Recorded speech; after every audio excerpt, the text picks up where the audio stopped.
Good morning, and thank you for joining us for this very important conversation. I'm Melissa Marshall, and I'm the principal of Melissa Marshall Disability Policy Consulting. I'd like to welcome you to Connecticut's discussion on COVID-19 and equal access for people with disabilities. I want to take a minute to thank you. I think we have 185 people or upwards of that registered for this. So thank you all for taking time for what I know is a very busy schedule for everyone in these trying times. I really appreciate it. First, I'd like to thank Disability Rights Connecticut for its financial support of this presentation, and I'd also like to thank the State Independent Living Council and Daria Smith, the CT-SILC's executive director. And I want to thank Daria for coordinating this event. She's done an amazing job in putting this webinar together in less than 2 weeks. As you may know, this is supposed to be the date of the conference on emergency management in the disability community. Obviously, we had to postpone that event. That event will be held on September 10th at its original location in Temple Beth El in West Hartford. And once we canceled the event, we decided maybe we should do something else. Maybe we should do something really important and relevant to the community. And what's more relevant than COVID-19? So we decided to do this webinar. As I said, we have approximately 185 people from the disability and emergency management communities on this call. And I'd especially like to give a shout out to our 5 Centers for Independent Living, of whom all have representatives. That includes center directors, center staff, and board members on this call. So special thanks to senators. I'm going to give you an outline of today's webinar. We'd hoped that Senator Blumenthal was going to be able to join us on this call, and he just sent us a note that he can't get on. He was trying as of 9 o'clock last night. I was talking to a staff person. He's very interested in our group. He's very interested in this issue, and he wants to make himself available to his constituents. And one of his staffers is on the call or will be joining us, and she might just be able to say hello from the senator later. So we're disappointed that he's not here, but we're very, very happy that he's so interested. He's back in town because he wanted to be with his constituents. So thank you, Senator Blumenthal. So as an outline for today, our first speakers are going to be Marcie Roth and Herman Parodi, sorry about that, and they'll talk about COVID-19 and the disability perspective from national perspective. Then Rita Stewart from Emergency Management Programs, who's a program supervisor at the State Division of Emergency Management and Homeland Security, will speak on local issues, as will Mark Linabury, the Bureau Chief for Community Living at Connecticut's Department of Aging and Disability Services, and Eileen Healy, the Executive Director of Independence Northwest, will also address specific Connecticut issues. We'll be taking questions at the end of the webinar. You'll see a Q&A button at the bottom of your screen where you can type a question. We can only respond to people who are logged in through Zoom, whether it be through their phone or their computer. If we don't get to everyone's questions today, we'll try to respond to them on tomorrow's Connecticut Cross Disability Lifespan Alliance call, which, as many of you know, is at 12:15 every Friday. That's an ongoing call. If you're not on our mailing list, I'm glad to put you on a mailing list. And as most people can testify, after that, you'll get way, way, way too many emails from me, but I'll be in touch. So we'll be focusing on that as part of tomorrow's call. So if there's any questions that we don't get to or any things that don't quite fit in the topic of the webinar, we can address them on tomorrow's call. I call it the Friday call. Following the webinar, you're going to receive a survey.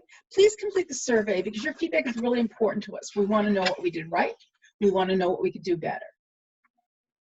So our first speaker is Marcie Roth. And Marcie is a global expert in emergency management. She's currently the CEO of the World Institute on Disability. She was previously the CEO and president of the Partnership for Inclusive Disaster Strategies. And prior to that, she was appointed to by President Obama to be a senior advisor to FEMA administration, where she established the Office of Disability Rights and Disability Integration and Coordination. And for those of you who have been in Connecticut a long time, like I have, you know that Marcie's a Connecticut native, and she is from New Fairfield, and she was a disability rights activist in Connecticut before she went off and left with us for the Beltway and beyond and do bigger and better and different things. So without further ado, I'd like to welcome Marcie Roth. Thank you, Marcie.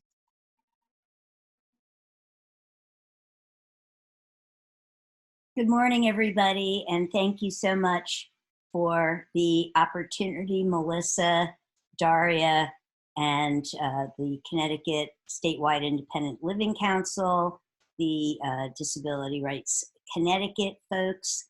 I really appreciate having the opportunity to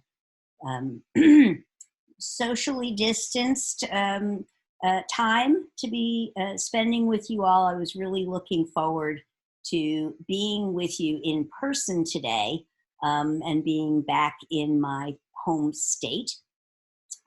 But really glad that the State Independent Living Council and Disability Rights Connecticut took the opportunity to bring folks together remotely. I want to just give you a little snapshot of how I've been spending about the last 20 years. So I was with the National Council on Independent Living back on September 11th of 2001, when right after the terrorist attacks, I was notified by colleagues from the State Independent Living Council in New York that in addition to all of the other challenges that people with disabilities were in the thousands of them in the cordoned off area around Ground Zero, were experiencing a number of unexpected additional challenges because they've cordoned off the area and frozen it, and the only folks who can get in were people who could show identification that they lived there. So for thousands and thousands of people who count on personal assistance service providers and Meals on Wheels and delivery of oxygen and many other needs, were suddenly not able to receive those because the people who were bringing those services and supports weren't allowed in. So I've spent the 20 years since then focusing on what happens for people with disabilities before, during, and after public health emergencies and other disasters. You know, here we are. Many of the same issues that came up, you know, back, you know, in those days, and here we are facing a number of them again for a very different reason. And you know, I had the opportunity, as Melissa said, to spend almost 8 years at FEMA, establishing the Office of Disability Integration and Coordination. And after leaving FEMA with President Obama, I went on to establish the Partnership for Inclusive Disaster Strategies, where I spent almost 3 years, and Connecticut has been very involved with the partnership, and I'm really pleased that Herman Parodi and Shaylin Sluzales, who were very much a part of that team, are now in the leadership role at the partnership, and they will be joining you as well following what I have to say. They will certainly be focusing on the national call to action that the partnership, the World Institute on Disability, and the National Council on Independent Living issued, I don't even remember anymore, about 10 days ago, maybe 2 weeks ago. And many, many Connecticut organizations have signed on in support of that call to action, which focuses on the need to provide continuity of services and continuity of operations in ensuring that children and adults with disabilities, older adults, and many other people with access and functional needs are getting the supports and services that they require in order to maintain their health, their safety, their independence, and their dignity. It may come as a surprise to some of you that 1 in 4 adults, and this is according to the CDC, 1 in 4 adults in the US has a disability. Many more children.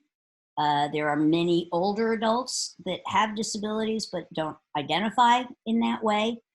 And there are many, many more people who will have the very same kinds of needs, even though they may not have a disability. So pregnant women, people with recent injuries, and many people who are in quarantine or in isolation are going to have many of the same kinds of needs that people with disabilities are going to have, and we need to be mindful of meeting the needs of the whole community, especially at this time, because we want everyone to be able to maintain their health. We want people to have the ability to stay out of the acute care system. There has been way too little focus on what it's going to take to make sure that people have the in-home supports and services that they need, that they are able to continue to receive the access to food and the delivery of their daily health maintenance supplies. And we also need to be sure that people who are living at home and the people who are providing support to them have the personal protective equipment and supplies that they need to keep their health at optimum levels. There are many things that we cannot control at this point. One of the things we absolutely can and must do is to help people to stay out of the acute care health system.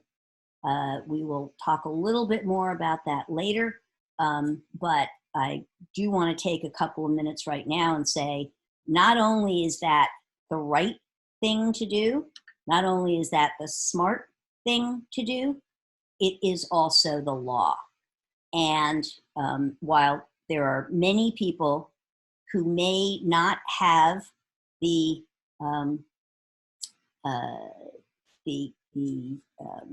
rights that people with disabilities have, for us, in fact, as people with disabilities, there are no waivers to the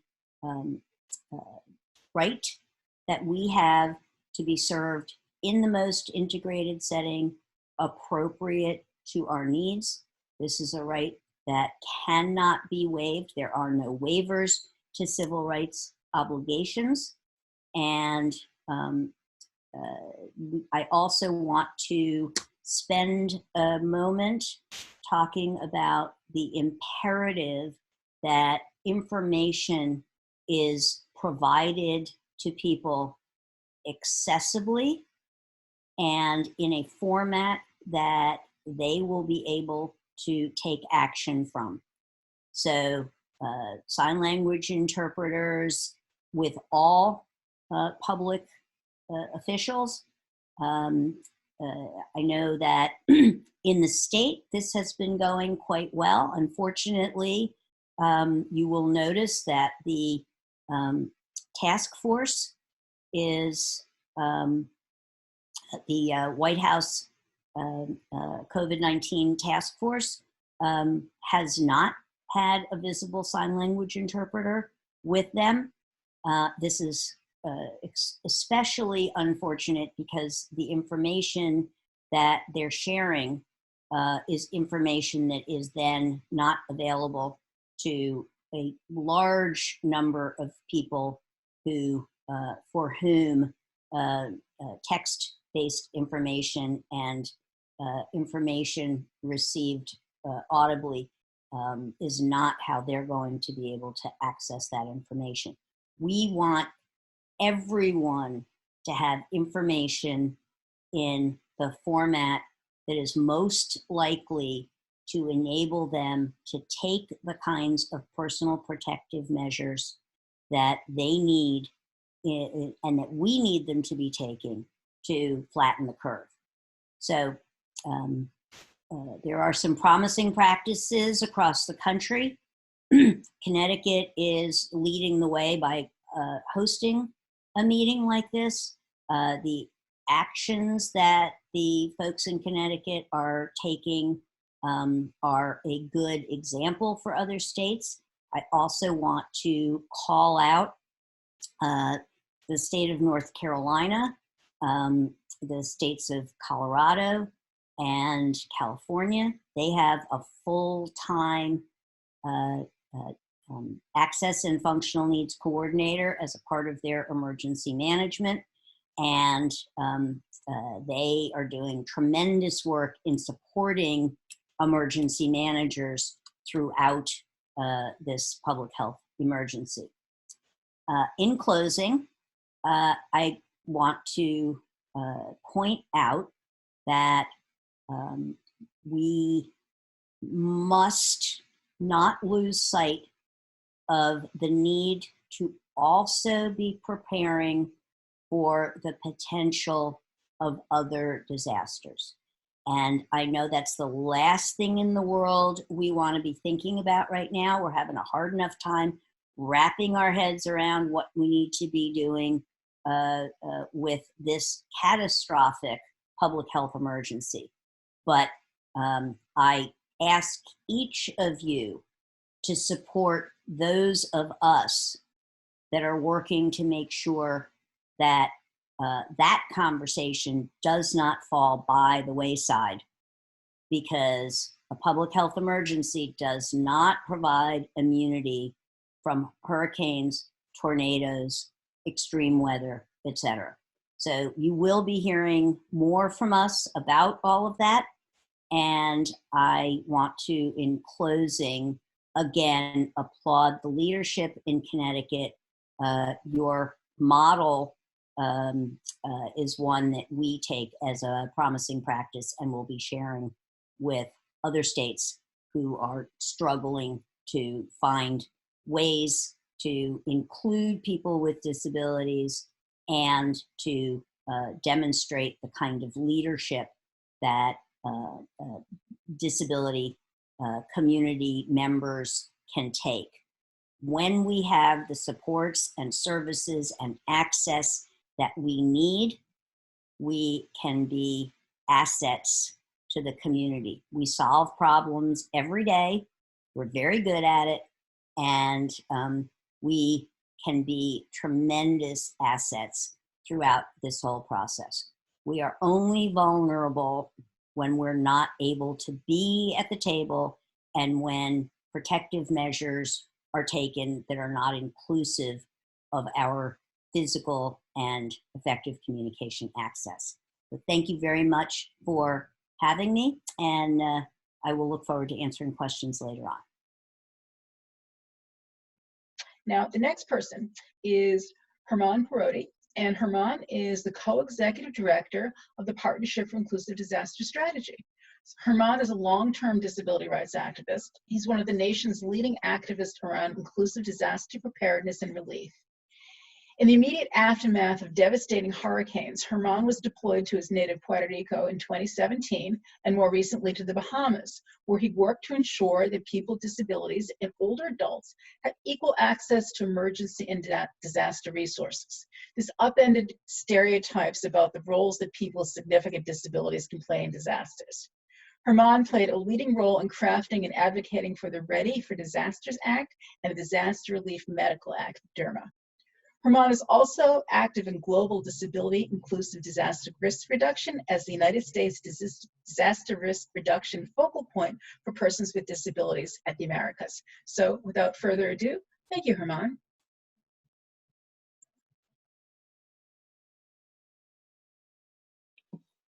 Thank you, Melissa. This is Parodi with the partnership, and thank you, folks in Connecticut, for inviting us to participate in this and for continuing your conversations from the get-go.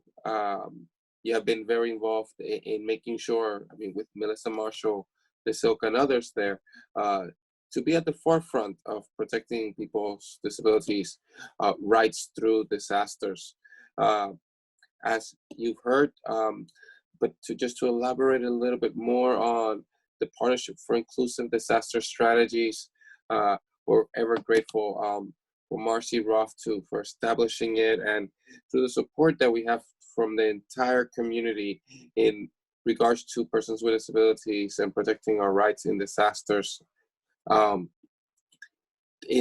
We have seen how the COVID outbreak now declared a pandemic by the WHO, the World Health Organization, for a week now, almost. We have been having calls specifically on COVID-19 since the end of February, on daily calls with members from the community across the states, and many multiple, not only great support from the World Institute on Disabilities, but also from the National Council for Independent Living, and your colleague in Connecticut, Melissa Marshall, has been a great contributor. As we were seeing, we are in a very precautious situation, and as Marcie began her talk today, bringing us back to the situation in New York City immediately after 9/11, the situation in our cities is responding as close to that, if nothing else. And we seen that we needed to put a national call to action to ensure that as cities, states, and the federal government was preparing its contingency plans, that it included indeed continuity of services throughout education, employment, food supply, services supplies, not only at home, but neededly in the institutions. And as we all know, quickly thereafter, we had a situation coming out of Kirkland, Washington, but also access to communication, which in the states, comparably to the federal government, they have been trying much more. But as Marcie said, there's yet to be seen ASL interpretation coming from the press conference from the White House Task Force on COVID. Additionally, we really highlight the need to include persons with disabilities, recipients of services, in the planning of all this. We are problem solvers on a day-to-day, and being the first responder with a severe spinal cord injury, as Melissa stated earlier, we go into Puerto Rico during Hurricane Maria, and again to the Bahamas after Hurricane Dorian. The empowerment that we could show each other and grow from there, it's what will certainly get us through this current disaster. As you can all find the national call to action that we've prepared at disasterstrategies.org. Again, that's disasterstrategies.org. And really quickly there, you'll see COVID-19, and there you'll find the national call to action that we've sent to the White House COVID-19 task force. We sent it to them on March 9th. At this point, by today, the national call to action has over 160 organizations signed on. Immediately after, we put out recommendations as we see very quickly needed the potential interruption of personal assistance services. And in regards to responding, as Marcie said, a number of states have picked up on our recommendations like Colorado, Washington State, and California. Sadly, as the national emergency declaration was put out, it instituted blanket waivers from CMS, 1135 waiver, that allows for expedited nursing home placement. And Florida has already been allotted to not only, I mean, we all know that there's a 3-day mandatory hospitalization that is waived, and people can be strictly picked up from their house and taken into a nursing home.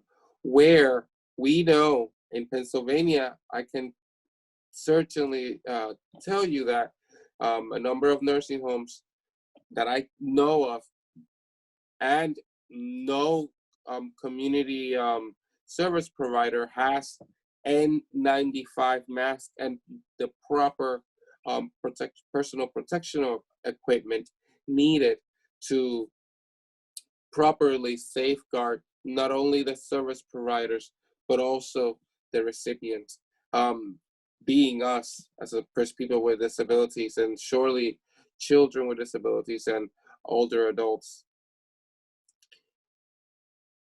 In response to this, we continue having daily calls. If you are interested, please email us at DART, D-A-R-T, at disasterstrategies.org, and we will add you to the daily email list invite. And there we bring national leaders, people with disabilities, emergency managers, government entities to discuss what are best promising practices that we can bring to and share with our states, and what are the main issues needed to, we all need to be paying attention to. Lastly, I want to point out that we have our hotline that is responding to as an information and referral source for persons with disability in needs throughout COVID-19 and lack of access throughout all this. Our phone number is 1-800-626-4959.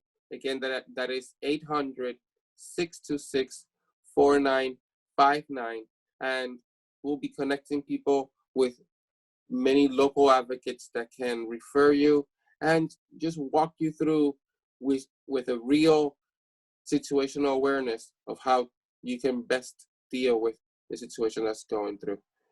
Thank you all in Connecticut, and thank you all for joining. I'll be, if anything, here for any questions.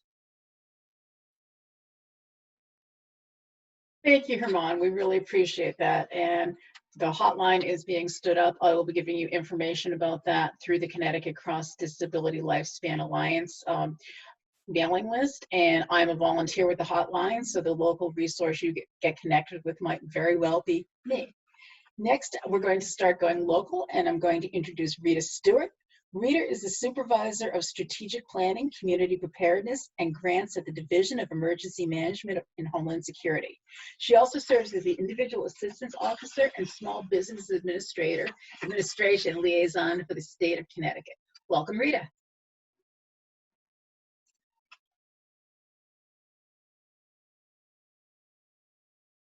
Thank you for inviting us. I am standing in today for Brenda Bergeron, who's the division's legal advisor. We just wanted to provide an overview of the state's response to COVID-19. So as an overview, Governor Lamont issued a public health emergency and civil preparedness emergency on March 10th. Under this declaration, additional measures through Executive Orders 7A through F have been taken to protect public health and safety. Some of these protective measures include closing of schools. In addition to waiving the 180-day school year requirement, the government issued Executive Order 7C, closing all public schools for 2 weeks, beginning on March 17th through March 31st. And the state may be extended if necessary. Although schools are closed, school districts and schools are working to provide continuing education to students during this time. In addition, school meal programs are being continued in many communities to help families. Other protective measures which have been taken to slow the spread of this virus include limitations on nursing home visits, prohibition on large gatherings, temporary closures of restaurants and bars. In addition to all of these, in-person services normally provided by state government agencies have been modified by either providing extensions of deadlines or suspension of requirements.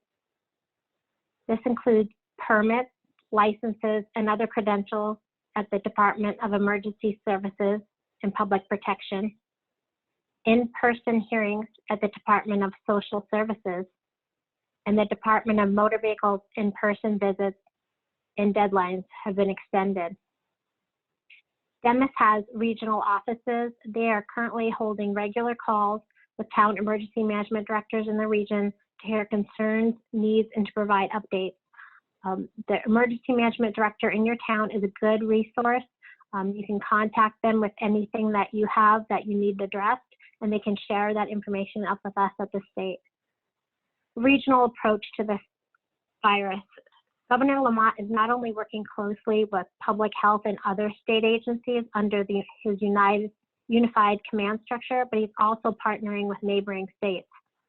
The governors of New York, New Jersey, and now Pennsylvania are working together to implement a regional approach to combating the spread of COVID-19. Sharing information is really important at this time. Information for residents is provided in many ways. 211, United Way 211 is our main source of information. They provide information to residents by phone and online.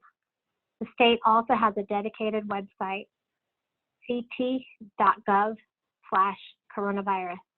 Everything you need to know is on that website. Additionally, we continue to use our ESF 15 Public Information Working Group to share important information with partners, including state agencies and nonprofit organizations. We continue to expand this distribution list. If you are interested, please contact us and we can add your organization. Each email that is sent out from this group starts off with, please share with your partners. So this is a way to really get information out to everyone beyond normal means. As you've seen, even on the highway, electric messaging boards that DOT maintains are advising people to contact 211 for information. So the information is really important at this time. In addition, the governor has been pursuing any disaster assistance programs at the federal level that are available. Recently, he requested and received a disaster declaration from the Small Business Administration, SBA, for the release of economic injury disaster loans. These loans will help provide working capital so that businesses who are closed or had to reduce business can meet their obligations during this time. We're also working closely with FEMA Region 1 on other programs that may be available. We will be seeking an emergency declaration under public assistance for certain protective measures that towns, state agencies, and eligible nonprofits have taken during this time. We're also working with FEMA Region 1 on any other programs that may be available to states. Please continue to share with us either directly with me or anyone else at DEMIS that you're familiar with, or through your emergency management directors, any issues that you're seeing from your communities so we can address them. Thank you. Thank you so much, Rita. We really appreciate your participating, and we know how busy you are at DEMIS, so we're really glad you could be here. Rita was pinch hitting for Brenda Bergeron, who sent her regrets for not being able to be here, but understandably, she's kind of inundated with everything right now. Next, we're going to go to Mark Linabury, and Mark is the Bureau Chief for Community Living for Connecticut's Department of Aging and Disability Services. Prior to that position, Mark has served in various education management positions within the state of Connecticut, Department of Education, including Bureau for Chief of Choice Programs, Program Manager for both magnet and charter schools, and Interim Chief Communications Officers. Welcome, Mark.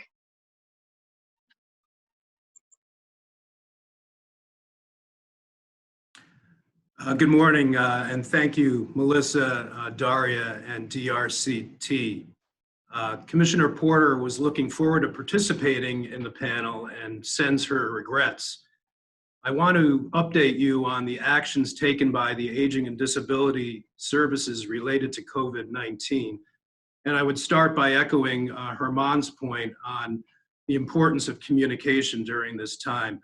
I'll go division by division to give you some updates. First, in the Commissioner's office, the website emergency guidance information is posted on our front page, which can be found at www.portal.ct.gov/aging and disability. In response to this COVID-19 issue, the Commissioner participates in unified command and daily public information calls, as well as serving on emergency task forces to support functions on behalf of the constituency for the Department of Aging and Disability Services. Field offices currently are closed to the public as of March 18th of this year as a protective measure for the safety of our staff and the public. Staff at the same time are working in the agency and continue to provide needed service. For more information on available services, please contact our website or call toll-free at 800-537-2549. In our aging division, in an emergency, the State Unit on Aging focuses on making sure that services to clients continue as much as possible, with meals as a priority, responding to calls to connect people with services, making sure that the most vulnerable clients are assisted, and making payments to providers. The SUA stays in touch with area agencies on aging and other providers regarding the continued provision of services, addressing issues that arise such as closed meal sites and closed adult daycare day centers.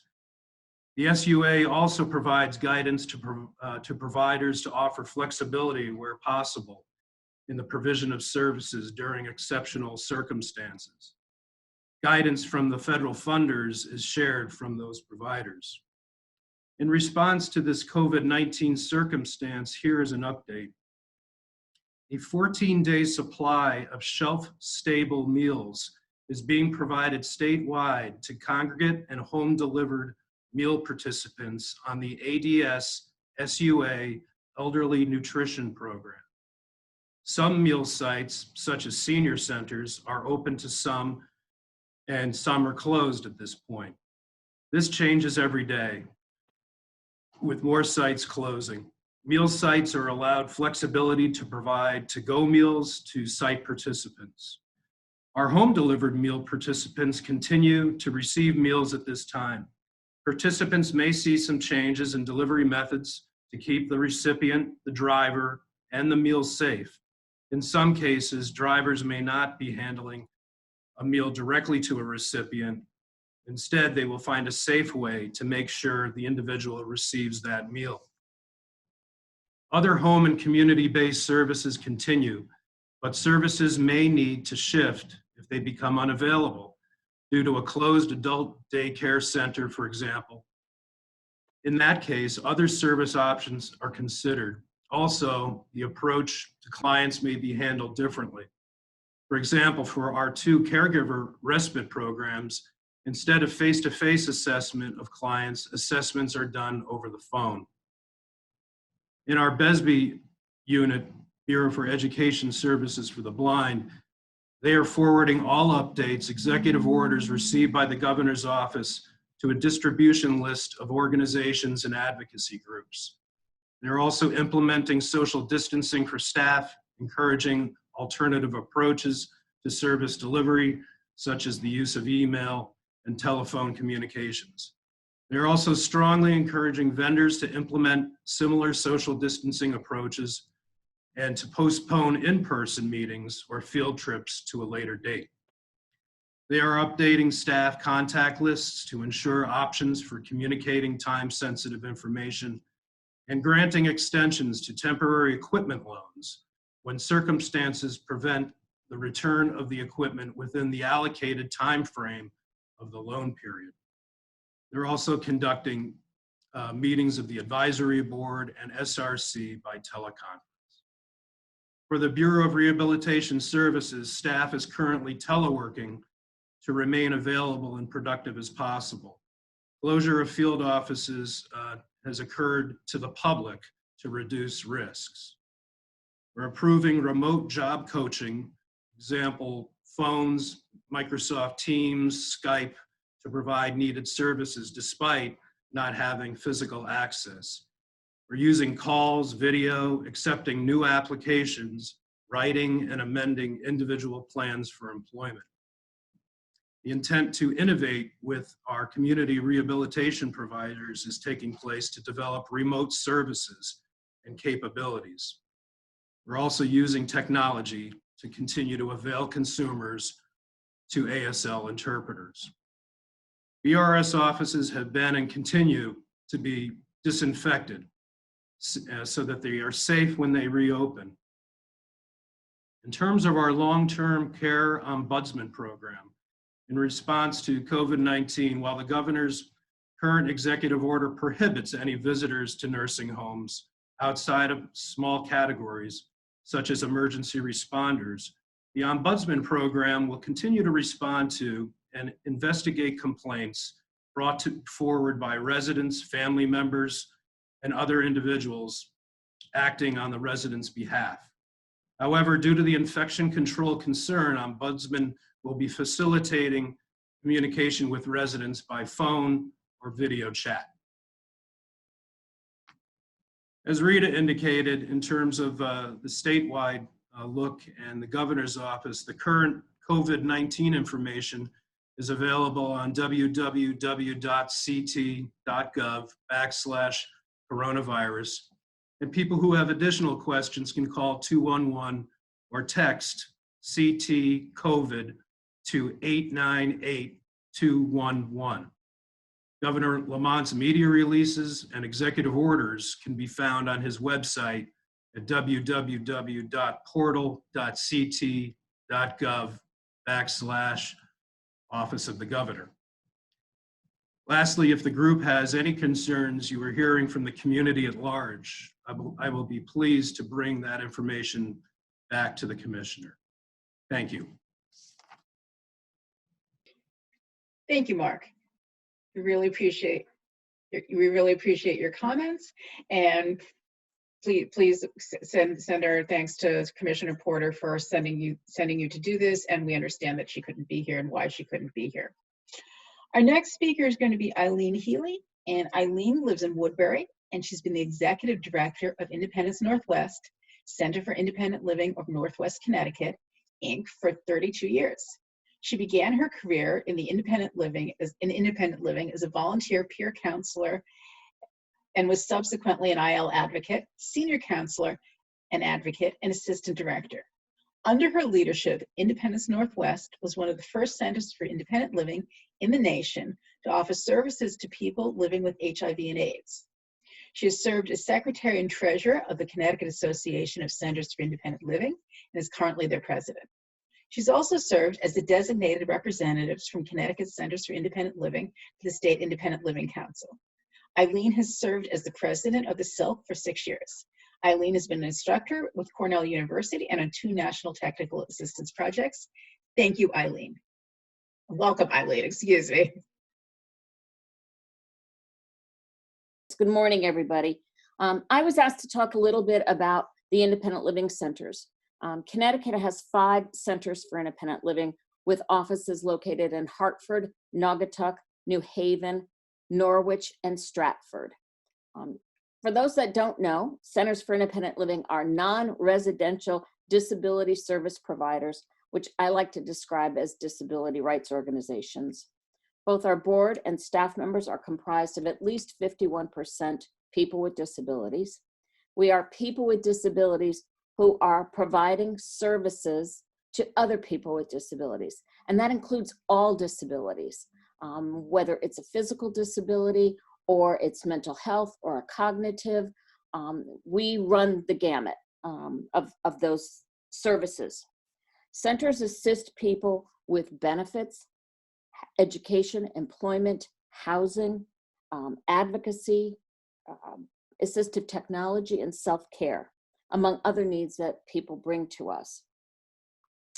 And we do that by providing peer support, independent living skills instruction, advocacy, information or referral, youth transition, and transition from nursing facilities. We also work with the communities to ensure that they are both architecturally and attitudinally accessible to people with disabilities. For the most part, Connecticut centers have closed their offices and staff are working remotely, responding to phone calls and emails as quickly as possible. We've canceled group events and face-to-face meetings with consumers and other providers. Centers are using technology as much as possible to provide those services, including video conferencing. But that only works if a consumer has access to the technology and the internet. And that's not true for the entire state. We're working to keep our consumers informed about the changes from the state and federal government regarding COVID-19 and helping people to identify what they need and how to get it by phone, emails, and social media. Over the last several years, centers have been educating people about emergency preparedness and strongly recommending that everyone has a backup plan that's specific to their needs. Backup plans will look different for different people. Centers are preparing for an influx of calls as the virus spreads, with concerns about getting food, medical supplies and medications, cleaning supplies, and toilet paper. And what happens if their personal assistants become sick, or other caregivers become sick, or the individual becomes sick? Transportation may become problematic, and there's a lack of sign language interpreters. Across the nation, some of the other centers that I've reached out to or identified are also working in different ways. The center in Washington is engaging with their local officials and state officials to identify gaps in their emergency preparedness plans and what they're putting out to the community. And the center in Topeka is distributing supplies and health and safety information. A New York center has developed a video that is in American Sign Language, which we've posted to our Facebook page and would be happy to share with others. And there's also the Green Mountain Center in Vermont has created a very simplified graphic pamphlet information for individuals that perhaps have an intellectual disability or other learning disabilities. It just is very clear with pictures and large print. They did a good job with that. While simply having a disability doesn't by itself put someone at a higher risk for coronavirus, many disabled people do have disabilities or chronic conditions that make these illnesses more dangerous. As Andrea Pulrang wrote for Forbes, unfortunately, any outbreak is likely to be made worse every time news reports and officials' statements go out of their way to reassure everyone by saying only elderly and chronically ill people are at serious risk. It feels awful to hear people reassure each other that coronavirus isn't that scary because it will mainly hurt and kill high-risk people. Remember, that's us you're talking about, and we can hear you. As a state, we need to ensure that there is a continuity of services and supports and information for people with disabilities. This includes personal assistance services, interpreters, communications that are accessible to people who are blind, low vision, and have developmental and learning disabilities. Government entities, local, state, and federal entities, and organizations receiving federal funds or have ADA, Americans with Disabilities, obligations should be and should have been developing contingency plans to address the disruption of operations and including people with disabilities in those plans. Many people with disabilities are living independently in the community and rely on community supports that are likely to be seriously impacted. We need to ensure that people are able to maintain their independence in their home. Centers for Independent Living are also a resource to towns and cities, as they develop and refine their emergency preparedness plans.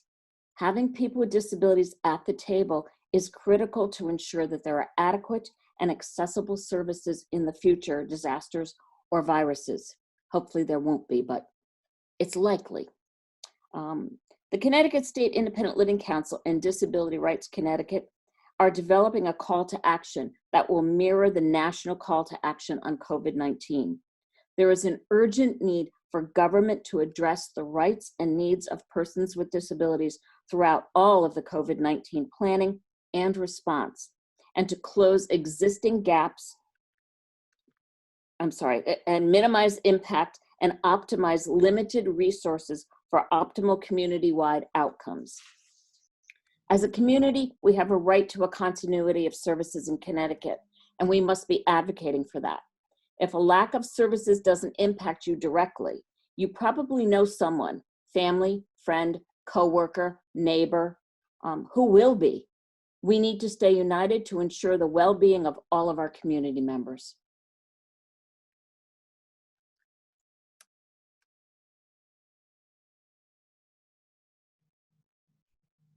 Thank you, Eileen. That was really important, and we're glad to hear your words, as always. I see that there are a lot of questions, so we're going to get to as many questions as possible, and continue to ask questions. And if you want to direct the question to a panelist, say which panelist you'd like to direct it to, because what I'm going to do right now is read the question, then I'm going to assign a panelist to that question. So if you hold on 1 second. The first question says, good morning. For state leaders, what are the specific policy considerations that they may need to serve the members of this population? For example, as the federal stimulus is being delivered, how can states ensure that these funds will be made available to the disability community? And I'm going to ask Mark Linabury to answer that. Mark? Thank you, Melissa. We are in constant conversation with our federal counterparts to be advised on specific information. I don't have any specific information on this point, but certainly I'll raise it with the commissioner in terms of our ongoing work here. But we are in touch with our federal counterparts on an ongoing basis. Thank you, Mark. And I'm going to assign this question to Marcie Roth, if you would be so good to answer. And it's from Susan Yankee, and it said, did you include all of the government websites that are not user-friendly? I don't know, like the CDC to name one. There are no ASL interpretations of all the medical terms, procedures regarding the enormous pages deep on the COVID-19 page. And I'm going to go back answering Marcie. Marcie, is that a question you can answer? This is Marcie, and yes, I absolutely, well, yes, I am happy to make a statement about this. The CDC and all other federal agencies, every government website must be in compliance with Section 508 of the Rehabilitation Act. These websites and all websites funded with federal dollars have been required to be accessible for many, many, many years. I would say at least 15 and maybe even 20 years. It is egregious that the federal government has not made this information equally accessible to people with disabilities in a timely way. This is not only really harmful to those individuals who need that information, it is yet another example of how we are going to have a hard time flattening the curve, because if people aren't getting the actionable information that they need in accessible formats, they're not going to be able to take the actions that people are being advised to take. I would encourage each of you to join us in expressing our outrage that this continues to be a failure on the part of the federal government, a failure to enforce, a failure to monitor the use of federal funds. And right now, we need to collectively call for fixing that. Marcie, don't go anywhere, because I'm sending the next question for you, because I know it's something you think about a lot. And the question is, have you had problems with nursing homes being aware of waiving the 3-night qualifying stay for Medicare? Ah, That's from Patricia Richardson. And my apologies, the last question was from Sherry Brombled, not Susan Yankee, but from Patricia Richardson. There's this question from Marcie, and it's got her name written all over it. so let me take a couple of minutes to provide some context for this. So in federal law, as reinforced in the Olmstead decision, people with disabilities have the right to be served in the most integrated setting appropriate to their needs. It has been made clear by the Department of Justice as far back as 2007. It's been made clear by the Department of Homeland Security and by the Department of Health and Human Services that there are no waivers to the civil rights of people with disabilities, and a pandemic is not in any way, shape, or form excluded. About a week ago, maybe a little longer than that, maybe almost 2 weeks ago, the Centers for Medicare and Medicaid did what they have been doing at least as far back as Hurricane Harvey. And that is, when they declare a public health emergency, they usually follow that with what they call waivers to Section 1135 of the Social Security regulations, which includes a number of things that, a number of waivers that might actually be helpful. But one of the waivers that they continually issue is waivers to the obligation to provide services to people with disabilities in the most integrated setting appropriate to their needs. In 2018, the partnership filed a complaint with the Department of Justice, the Department of Homeland Security, and the Department of Health and Human Services and FEMA for failing to reinforce this obligation when the Centers for Medicare and Medicaid started issuing these illegal waivers. Unfortunately, all we've been offered thus far is a, quote, listening session, which I spent 2 hours telling the Departments of Justice, Homeland Security, and HHS why this was a huge error and why this created a very bad message to states who are hearing conflicting information. There are no waivers, there are no exceptions. The civil rights of people with disabilities cannot be waived in a disaster, and then CMS comes along and says, here, you can waive certain things. What CMS is actually waiving is the rule around who can be placed in nursing homes.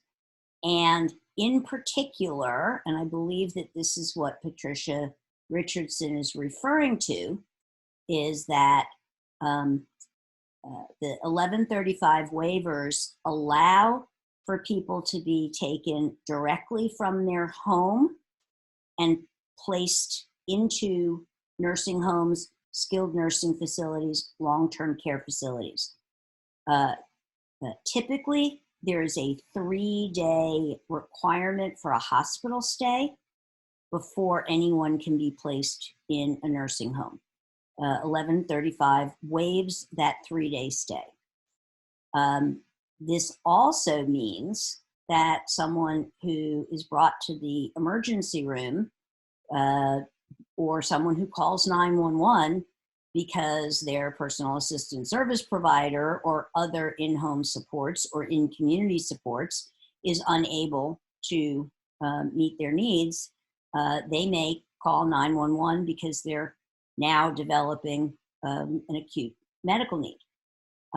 This waiver allows for them to be placed directly into a nursing home or other long-term care facility. And the waiver allows hospitals to move people from a hospital bed to a nursing home bed if the hospital believes that they need that hospital bed for another patient. So, as you can all imagine, the likelihood that people are going to be moved from acute care hospital beds into long-term care facility beds is something that people with disabilities are most likely to be targeted for. And because CMS is violating their right to be served under Olmstead, under the ADA, they have their rights are being completely dismissed. We continually raise this issue, and unfortunately, thus far, we have not gotten any federal announcement that this is not permitted, although I can assure you that there are folks working to try to get permission to issue this. In the meanwhile, I would ask each of you to help us to identify any people with disabilities who are either in the process of being inappropriately placed, or folks you know of who already have. And either you can give us specific information if you have permission to do that, or you can just give us a general heads up that this is happening. We need to know so that we can provide either identifiable or unidentifiable information to the folks who must be monitoring and enforcing this. So I know I went on a bit, but I hope that I made the larger issue clearer. Thank you, Marcie. Next question is from Mark Linabury. Mark, I'm going to ask you if you can repeat the text info that you gave. And if you could repeat it slowly. Thank you, Mark. Yes, let me repeat that again. Questions can go to 211 or text at CT-SILC, V as in Victor, I, D as in dog, to 898-211.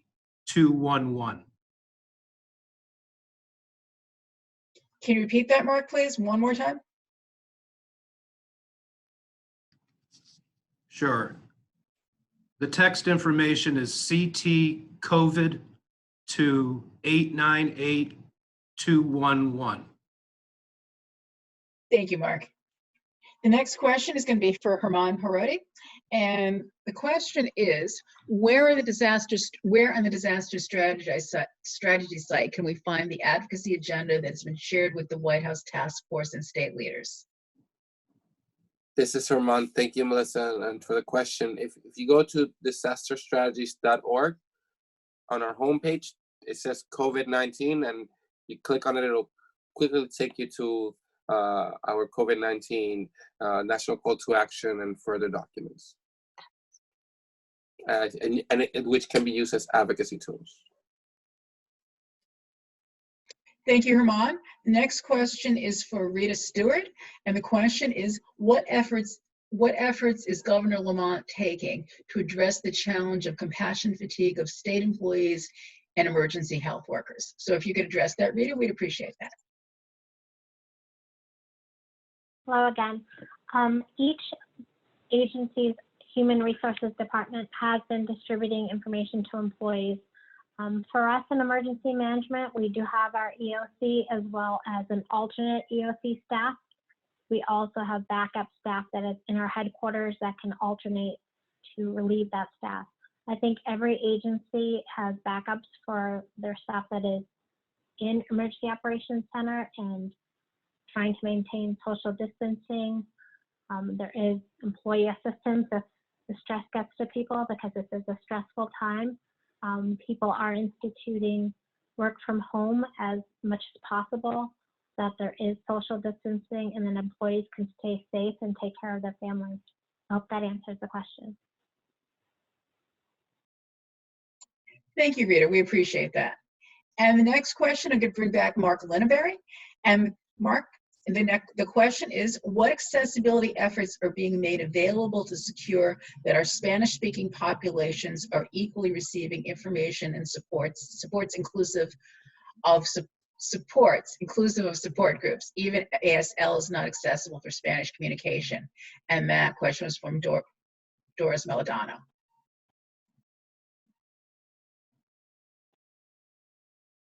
Hi, in terms of Spanish speaking issues, we have posted a number of informational issues around Spanish speaking. When available, we were able to get Spanish interpreters.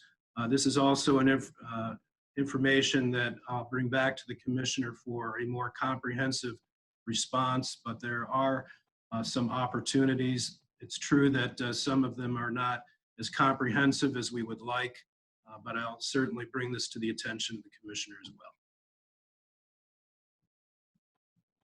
Thank you, Mark. Stay put, because I'm probably going to ask you another question in a minute. But for right now, I'm going to ask another question of Rita Stewart. And this is for Rita. And how is the Board of Education working to address the needs of students with disabilities that require support services in school?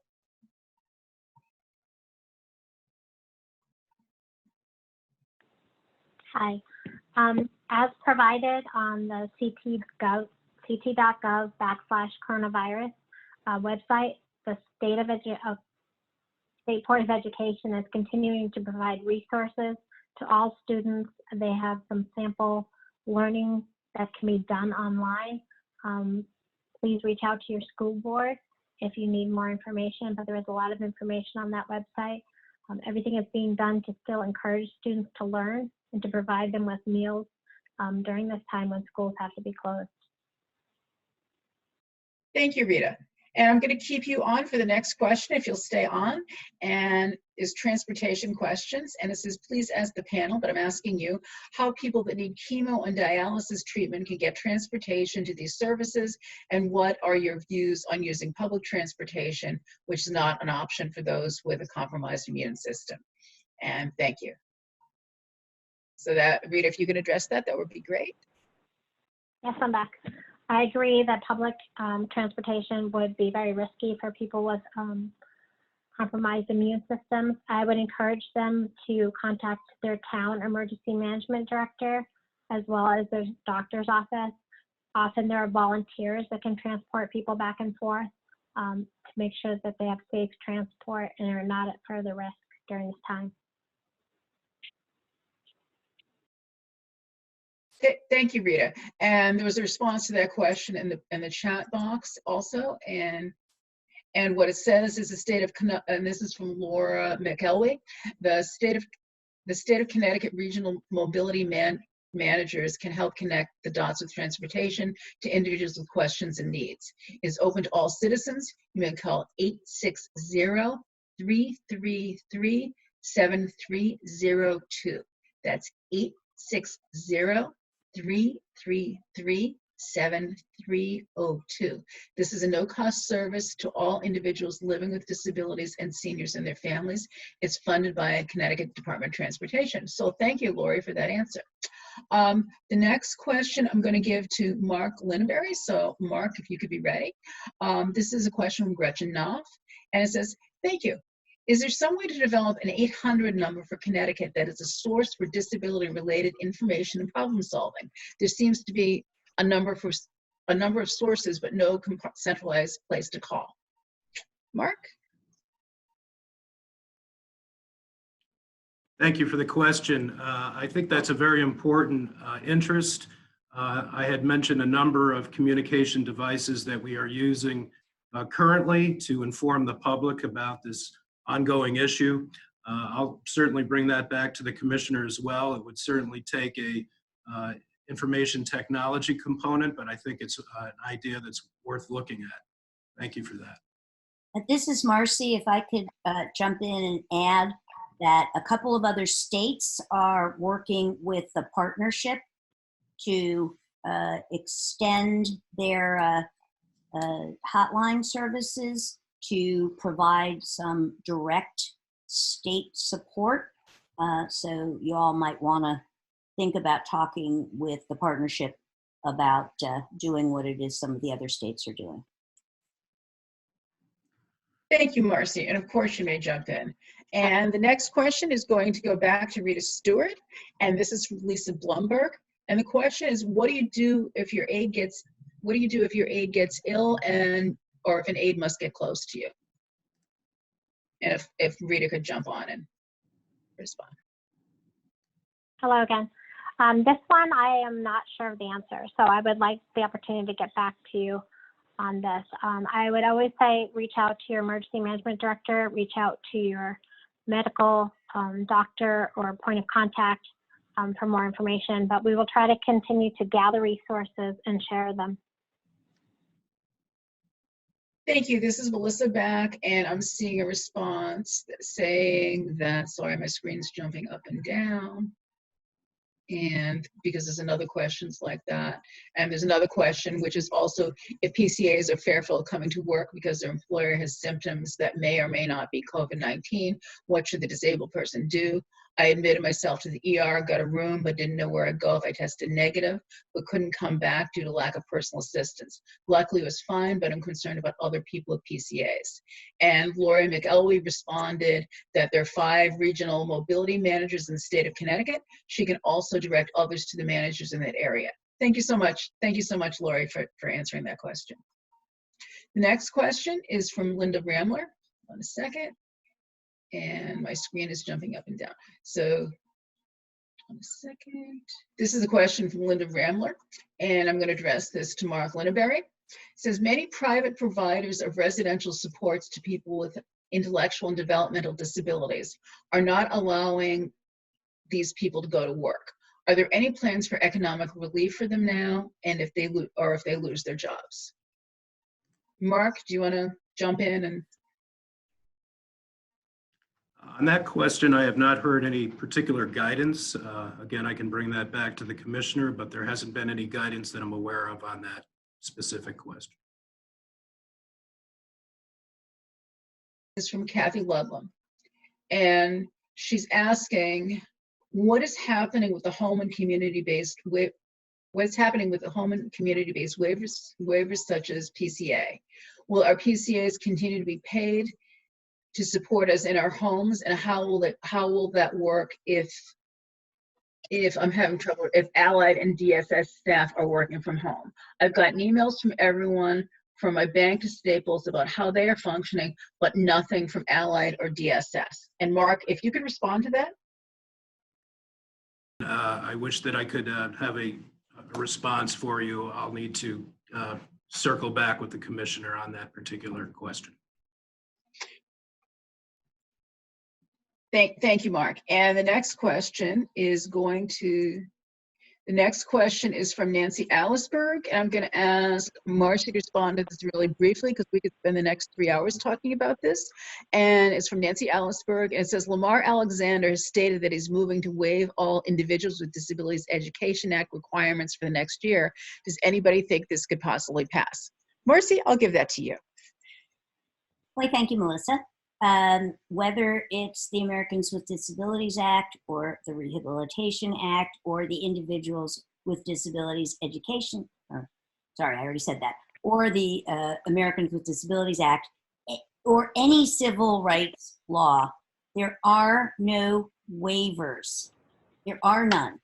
And the only way that this will be moved is if we allow ourselves to watch this unfold without organizing in the state, across the states, and nationally. We have not given up our power. We must not give up our power. There is certainly some lawlessness that we see at the federal level. We must continue to hold fast to the rights of people with disabilities, children and adults. And many of us have fought very, very hard for a very long time to have those rights. And I'll be darned if I'm going to back away from any of them. Let me make the point that it was Connecticut's Lowell Weicker who was the very first author of the Americans with Disabilities Act. People often overlook that. You know, the ADA was introduced twice, and the first time it was introduced by Senator Weicker when he was still in the Senate. This is a Connecticut win. And I ask the folks of Connecticut to please step up and step in, and let's be sure that children with disabilities are able to continue to receive the supports and services that are included in their individual education plans and their 504 plans. Let's make sure that adults with disabilities are getting the supports and services that they need to maintain their health and safety and independence and dignity in the community. We need to collectively say no, and we need to collectively work to provide solutions to make sure that we have ways to meet these needs. We can do this, and we can do it together. We can't leave our children behind in all of this. If we're going to educate children who don't have disabilities, we have got to provide equal access to children who do. This is Melissa again, and I see a question say, for Herman Parodi, and asking him, and Herman, you don't have to get on, what times of the day that the disaster calls occur, and that is 6 p.m. Eastern every day.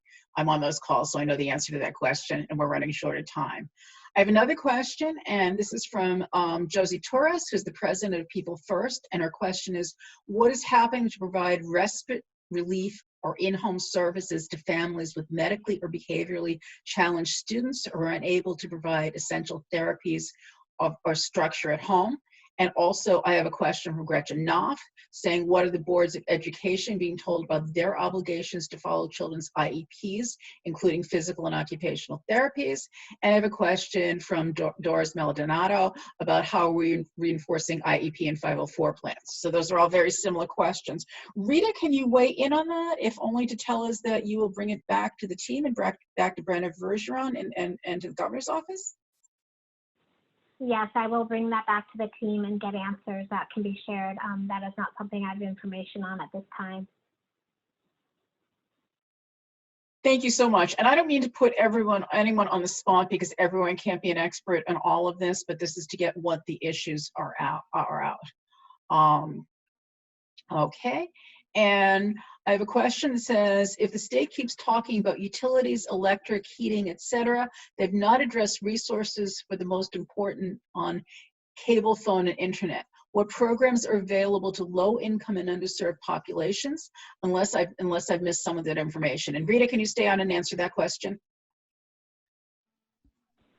Different cable companies to provide internet, especially during this time, so that students can continue online learning. So I will again follow up with the exact details, but I know this has been discussed and is being addressed.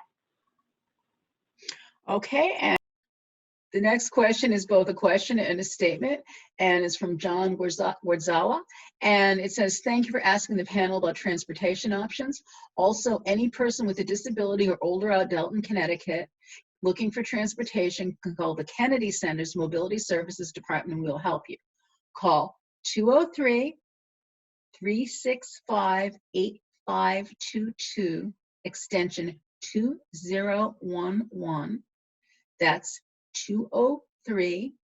203-365-8522, extension 2011, and we'll get back to you to learn what we can do to help. We're going to be sending these answers to you as well. The Kennedy Center doesn't provide actual transportation. However, we can help find transportation options for persons with disabilities and older adults in Connecticut. Thank you so much. I appreciate that. And I have another question, and it says, this is for Mark Linabury.